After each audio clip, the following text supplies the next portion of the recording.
Student, today our first class পরিমাপের পদ্ধতি ও একক। এটা তোমাদের ডিটেলসে ক্লাস, প্রথম ক্লাস। তো যদি এরকম ক্লাস দেখতে দাও তাহলে চ্যানেলটা সাবস্ক্রাইব করে দাও। তো আমরা চলে আসছি প্রথম একটা কোশ্চেন নিয়ে। তো প্রথম কোশ্চেন হচ্ছে, নিচের কোনটি একটি স্কেলার্স রাশি? তো আমাদের এখানে নিচের কোনটি একটি স্কেলার্স রাশি বলেছে। দেখো অপশানগুলো দেখো, বল, টর্ক, কার্য, ত্বরণ। তো আমাদের এখানে সঠিক উত্তর হয়ে যাচ্ছে কার্য। তো আমরা নেক্সট কিছু ডিটেলসে চলে আসছি। তারপর পরিমাপের পদ্ধতি ও একক। এখানে ভৌত রাশি দুটি আছে, দু প্রকার ভৌত রাশি হয়, একটা হচ্ছে স্কেলার্স আর একটা হচ্ছে ভেক্টর।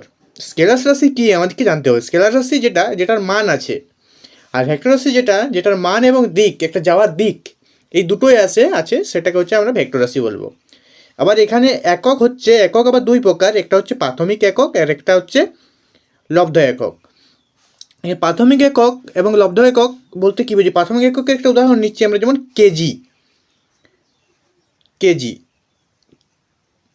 কেজিকে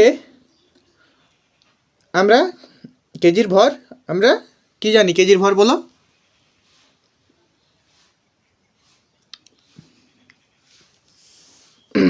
তো কেজিটা আমরা কেজি, কিন্তু আমরা যদি লব্ধ একক কেজি, ধরো ভরকে আমরা কীভাবে লিখবো? ভর গুণিত ত্বরণ, মানে আরেকজনকে সাহায্য লাগছে, সেটাকে আমরা কী বলবো? লব্ধ একক। ঠিক আছে। তো পরবর্তী আমরা চলে যাচ্ছি এককবিহীন রাশি, আপেক্ষিক গুরুত্ব ও মৌলের পারমাণবিক গুরুত্ব। আপেক্ষিক গুরুত্ব এবং মৌলের পারমাণবিক গুরুত্ব এককবিহীন রাশির, এই দুটো জিনিস থাকবে। ঠিক আছে। এককের প্রকারভেদ নিয়ে আমরা চলে আসি। এককের প্রকারভেদ, একককে ভাগ করা যায় আমরা চারটি ভাগে। একটা হচ্ছে সিজিএস, একটা হচ্ছে এমকেএস, একটা হচ্ছে এফপিএস, আর একটা হচ্ছে এসআই। তো সিজিএস পদ্ধতিতে সিজিএস পদ্ধতিতে কোটি একক থাকে আগে সেটা আমাদেরকে জানতে হবে। সিজিএস পদ্ধতিতে আমাদের একক থাকে 3টি, এমকেএস পদ্ধতিতেও থাকে 3টি, এফপিএস পদ্ধতিতে থাকে 3টি, এবং এসআই পদ্ধতিতে থাকে 7টি নিজস্ব এবং 3টি সহায়ক, না 2টি সহায়ক। তো আমাদের টোটাল এখানে 9টি একক। তো তোমরা কি সিজিএসের ফুল ফর্ম জানো? Centimetre gram second. এমকেএসটাকে কী বলবো আমরা? Metre KG second. এফপিএসটা কি? Foot pound second. আর এসআই হচ্ছে স্ট্যান্ডার্ড সিস্টেম। আমাদের যেটা হচ্ছে 7+2 9টি, 2টি হচ্ছে সহযোগী আর একটি হচ্ছে নিজস্ব। তো আমরা পরবর্তী চলে আসছি একটা কোশ্চেন নিয়ে। তো অতি সূক্ষ্ম দৈর্ঘ্য মাপতে কোন স্কেল ব্যবহার করা হয়? অতি সূক্ষ্ম দৈর্ঘ্য মাপতে কোন স্কেল ব্যবহার করা হয়? তো আমাদের সঠিক উত্তর হয়ে যাচ্ছে ভার্নিয়ার স্কেল। ঠিক আছে। পরবর্তী প্রশ্নে চলে যাচ্ছি, সাধারণ তুলাযন্ত্রের বাটখারিগুলি কী অনুপাতে রাখা হয়? 5:3:2:2, 5:2:2:1, আরেকটা আছে 10:5:5:2, আরেকটা হচ্ছে 5:5:2:1। তো আমাদের সঠিক উত্তর হয়ে যাচ্ছে 5:2:2:1। 500 গ্রাম এভাবে সাজানো থাকে, 500, 200 আর 100। ঠিক আছে, বুঝতে পেরেছো? তো আমরা পরবর্তী 4 নম্বর কোশ্চেনে চলে আসি। এখানে কোশ্চেনে একটু ডিটেলস নিয়ে পড়বো। তো পৃথিবীর আদি ঘড়ি কী?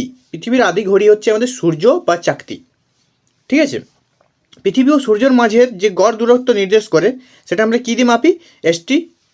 অ্যাস্ট্রোনমিক্যাল ইউনিট, অর্থাৎ 1 অ্যাস্ট্রোনমিক্যাল ইউনিট সমান 1.496, ঠিক আছে, ইন্টু 10/8 কিমি, প্রতি 8 কিমি গড়ে। তো আলোকবর্ষের সাহায্যে আমরা কী করি? মহাকাশের যে নক্ষত্রটির দূরত্ব, এটা আমরা মাপতে ব্যবহার করি আলোকবর্ষ। আধানের একক কী? আধানের একক আমাদের হচ্ছে কুলম্ব। আধানের একক কুলম্ব। তারপরে দেখো, নিচে কোন রাশিটির কোনো একক নেই? আপেক্ষিক তাপ, আপেক্ষিক গুরুত্ব, রোধ, আপেক্ষিক রোধ।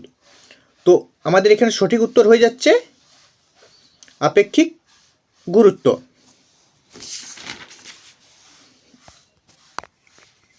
তো আজকের মতো কোশ্চেন এই পর্যন্তই। যদি ভিডিওটা ভালো লাগে তাহলে like, comment, share and subscribe. Thanks for watching. আজকের মতো এখানেই ক্লাস সমাপ্ত হলো। পরবর্তী ক্লাস নিয়ে ঠিক রাত 8টায় চলে আসছি তোমাদের সাথে, দেখা হচ্ছে।